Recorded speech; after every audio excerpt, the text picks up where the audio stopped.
Bonjour, et j'ai le plaisir d'accueillir aujourd'hui sur le plateau de Sa Bouche sur les marchés Alexis Tamas, PDG de F2R2 et Amaury Grimbert, directeur général de la même société F2R2 qui lance une offre de titres ouverte au public. Ce n'est pas une introduction en bourse, vous allez voir, on va y revenir. Bonjour messieurs. Bonjour Laurent. Bonjour Laurent. Alors, il faut revenir sur ces sociétés avant de commencer cette interview. F2R2 pour Fragrance Friends Relay Registry, société créée en 2019 pour un projet qui lui a près de 20 ans d'existence et une ambition assumée, folle, diront certains, réinventer l'expérience avec un nouveau type de site, les sites Frogance, plus simples, plus ludiques, plus sécurisés aussi.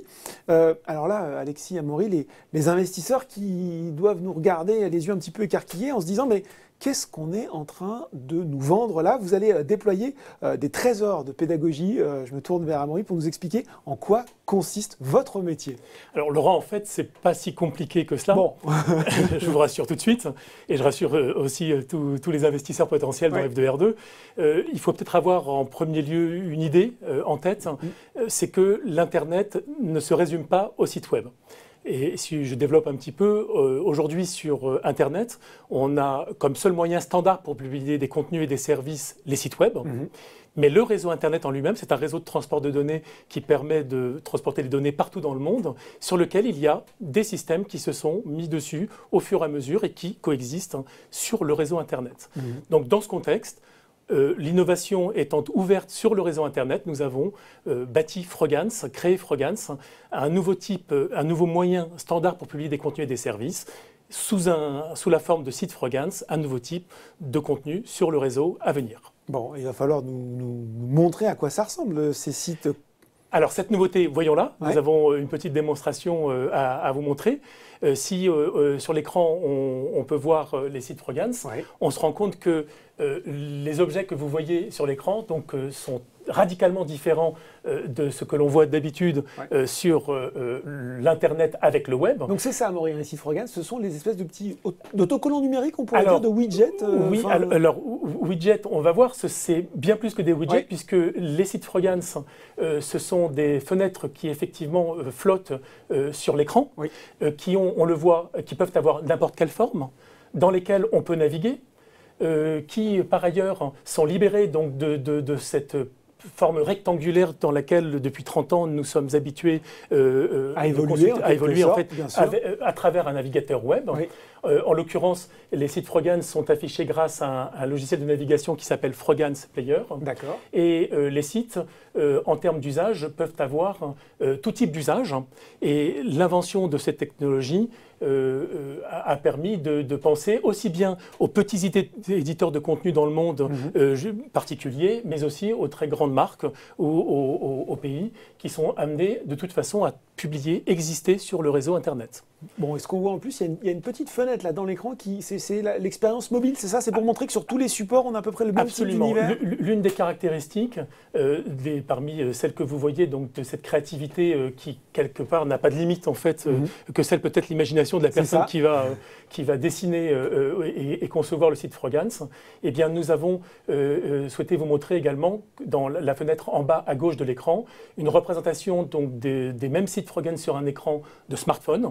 Et le rendu du site Frogance est exactement le même, quel que soit l'écran. Bon, ben, vous l'avez dit, c'est beaucoup plus clair quand on voit cette petite démonstration. Autre question un peu intéressée, comment très concrètement F2R2 va gagner de l'argent dans cet écosystème que vous avez bâti et que vous allez continuer à développer? Alors, tout d'abord, ce qu'il faut dire, c'est que les sites Frogance qu'on vient de regarder, en fait, disposent chacun d'une adresse pour pouvoir y accéder. Et le métier d'F2R2, justement, c'est d'opérer le registre des adresses de ces sites Frogance. Un peu comme on a les adresses HTTPS ou HTTP sur le web, c'est ça? Voilà, avec les .com qui suivent en général, ou les .fr, ou d'autres noms de domaine. Donc, il existe effectivement dans le web, dans le monde du web, dans le monde des sites web, il existe des registres d'adresses qui sont des noms de domaine. Et dans le nouvel univers Frogance, eh bien, nous avons aussi des adresses spécifiques. Alors notre société commercialise en fait l'enregistrement d'adresses Frogance et pour cela passe aussi par un réseau de distributeurs pour atteindre en fait tous les éditeurs de contenu dans le monde. Alors là, je me dis potentiellement avec ce business model, est-ce que vous pouvez faire beaucoup de chiffre d'affaires et si oui, pour quel niveau de rentabilité? Voilà. Alors, effectivement, avec le lancement mondial donc, qui est prévu en 2022, nous ambitionnons d'avoir une croissance très forte en fait, dès le départ, et avec un chiffre d'affaires qui va croître dès 2022 donc de 5,6 millions d'euros à 200 millions d'euros en 2025. Ah oui, c'est de l'hypercroissance là. Voilà. Pour autant, tout en étant relativement modeste par rapport au taux de pénétration sur le marché, puisque aujourd'hui l'Internet est un univers gigantesque avec des centaines de millions de sites, et donc avec les chiffres de notre croissance initiale, en tout cas le point de départ de notre activité commerciale se fera sur une portion relativement faible en fait, du marché en termes de taux de pénétration. Alors cette rentabilité que l'entreprise va avoir, en fait, sa marge d'exploitation, nous visons une marge d'exploitation de 65% à 2024, dès 2024.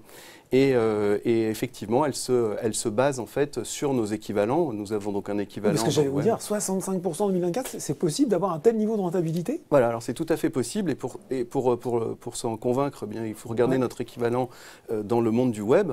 Et nous avons une société qui s'appelle VeriSign, une société américaine, qui est le gestionnaire donc, des noms de domaine en .com. Et cette société réalise ce niveau de marge d'exploitation sur la commercialisation des noms de domaine en .com pour le web. Bon, alors on voit potentiellement une très belle croissance. Ça veut dire une belle rentabilité? Allez, je vais faire un petit peu le rabat-joie, pardonnez-moi. Moi, je suis une grande marque. J'ai un site mobile, une application, voire deux, sur Android, sur iOS. Puis là, vous me dites en gros que maintenant, je vais devoir engager de nouveaux développements pour faire des sites Froggen. Est-ce bien raisonnable, messieurs? C'est tout à fait raisonnable, Laurent. Oui, à plusieurs titres. Déjà, on l'a vu, les sites Froggen s'affichent de la même manière sur tous les écrans. Derrière, j'ai envie de dire la magie de Froggen, c'est qu'il suffit de faire un seul développement.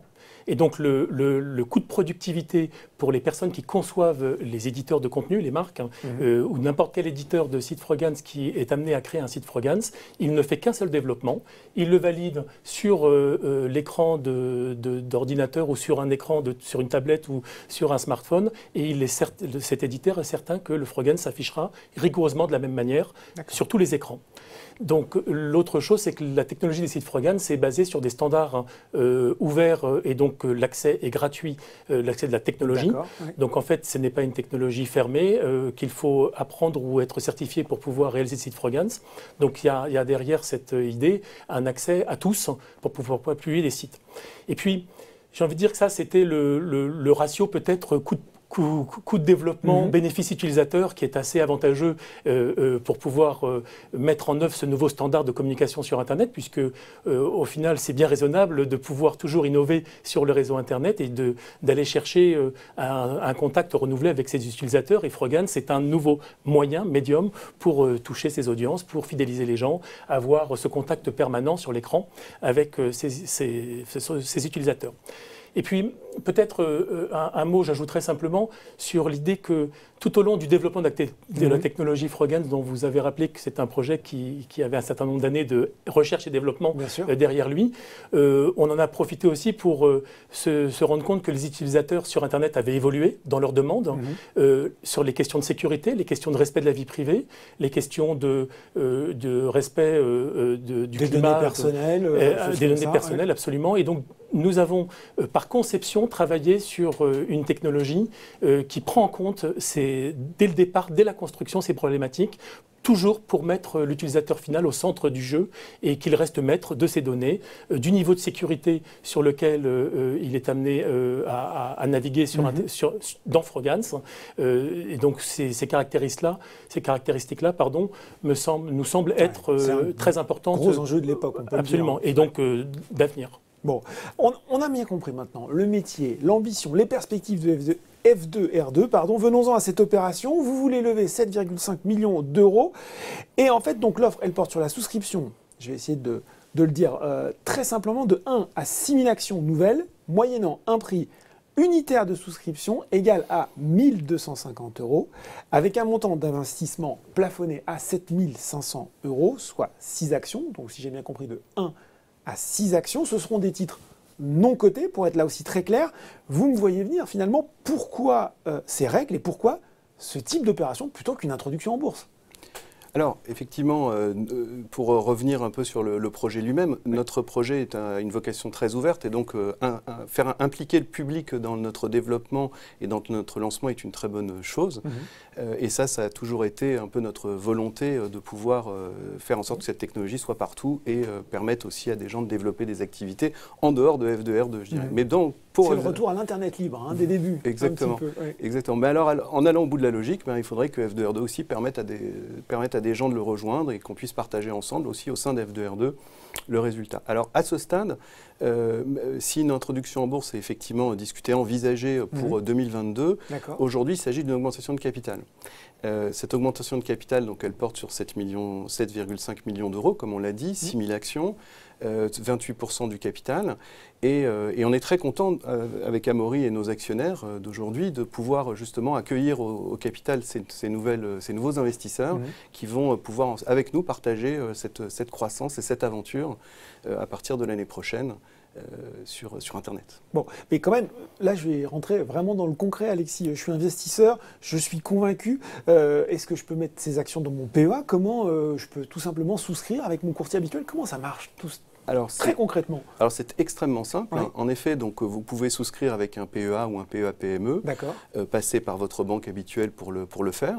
Et alors, la procédure est extrêmement simple. Il suffit d'aller sur le site, dans un premier temps, d'aller sur le site f2r2.fr, de créer un compte, de déclarer sa souscription entre 1 et 6 actions, comme vous l'avez dit, et à partir de là, donc, de pouvoir, on va recevoir un bulletin de souscription et des documents que l'on va ensuite transmettre à sa banque. À sa banque ou son courtier. Ou son courtier, exactement. Bon, effectivement, très simple.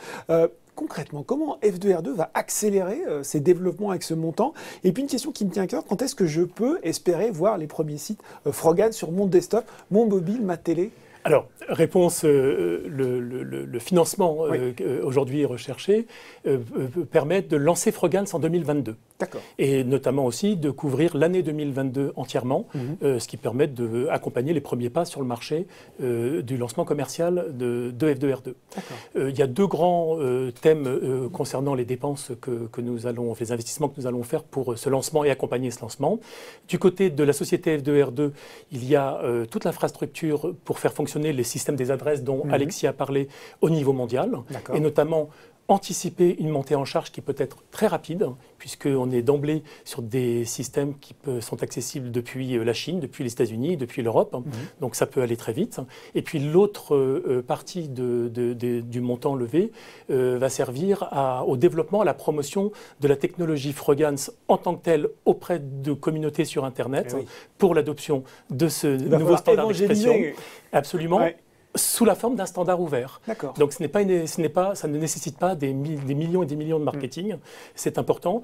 Ça permet de se concentrer sur, en tant que standard ouvert, sur des communautés habituées et en attente de ce type de diffusion standard ouvert pour pouvoir avancer et faire des choses sur Internet. Bon, Alexis, peut-être pour conclure brièvement, quel rendez-vous, si je suis investisseur, j'ai envie de souscrire, je peux d'ores et déjà mettre à mon agenda? On en a un peu parlé avec Amaury, peut-être pour rappeler. Oui, en 2 mots, la première chose, c'est de ne pas oublier de souscrire. Donc, voilà, on va le dire, c'est jusqu'au 30 juin. Voilà, c'est ça. Et puis il faut le faire aussi rapidement, puisqu'en fait l'attribution des actions se font dans l'ordre d'arrivée. En fait, c'est comme ça qu'on va procéder simplement. Et puis évidemment le grand rendez-vous en fait pour les actionnaires et puis aussi pour l'ensemble des utilisateurs sera bien en 2022. Et donc là, nous allons avoir une année passionnante à développer ensemble. Et bien voilà, 2022, c'est bien noté. Merci beaucoup, messieurs, d'être venus sur le plateau de Ça bouge sur les marchés, nous présenter cette ambition française de révolutionner le net. Elle porte un nom, F2R2. Merci, messieurs. Merci Laurent. Alors, je le rappelle, si vous êtes séduit par cette opération, cette offre au public, elle dure jusqu'au 30 juin prochain pour une souscription minimale de 1 action à 1 250 € et un maximum de 6 actions, soit un investissement de 7 500 €. Ça bouge sur les marchés. C'est fini pour aujourd'hui. À très bientôt pour un nouveau numéro.